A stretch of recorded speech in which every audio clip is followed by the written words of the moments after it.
பிள்ளைங்களுக்கு செய்ய வேண்டிய கடமை பெற்றோரோட கடமை. அந்த கடமையிலேருந்து பெற்றவங்க என்றைக்கும் தவறக்கூடாது. அதை நம்ம செஞ்சு தான் ஆகணும். நம்ம பெற்றுட்டோம், நம்ம பிள்ளைங்களுக்கு நல்லது கெட்டது செய்யணும். கல்யாணம் பண்ணி வைக்கணும், அதுங்கள வழி என்னவோ அதை வழி நடத்தணும். அதை முடிச்சுக்கிட்டு நம்ம ஒதுங்கிடணும். அப்போ அவங்க குடும்பம் அவங்க நல்ல விதமாக பார்த்துப்பாங்க. நமக்கு செய்யணும்னு குறுக்க போய் நிற்கும்போது தான் அவங்க குடும்பத்துங்கள்லேயும் பிரச்சனையே வருது. அதுலேருந்து வெளியில் வாங்க. பெற்றோர்கள்லாம் கொஞ்சம் கவனமாக இருங்க. ஏன்னா இந்த காலத்து பிள்ளைங்க ஆம்பளை பிள்ளையோ பொம்பளை பிள்ளையோ நம்ம எதிர்பார்க்க முடியாது. நம்ம செய்கிறது தான். ஆனால் அவங்க செய்வாங்கன்னு எதிர்பார்த்தா ரொம்ப மனசு உளைச்சல் ஆகிடும்.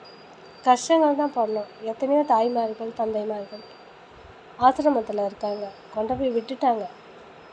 நல்லா பணம் படைச்சவங்களாக இருக்காங்க. பொண்டாட்டி வேலைக்கு போகுது, புருஷனும் வேலைக்கு போகிறாங்க. அப்போ அந்த அம்மாவும் அப்பாவும் கொண்டு போய் ஏன் ஆசிரமத்தில் விடணும்? அவங்கள இவங்களே வச்சு பார்த்துக்கலாமே. ஒருவேளை சோறு போட முடியாதா? ரொம்ப கொடூரமாக இருக்குங்க. இதெல்லாம் கேட்கவும் பார்க்கவும் பரிதாபமாக இருக்குது. இந்த நிலை எப்போ மாறும்?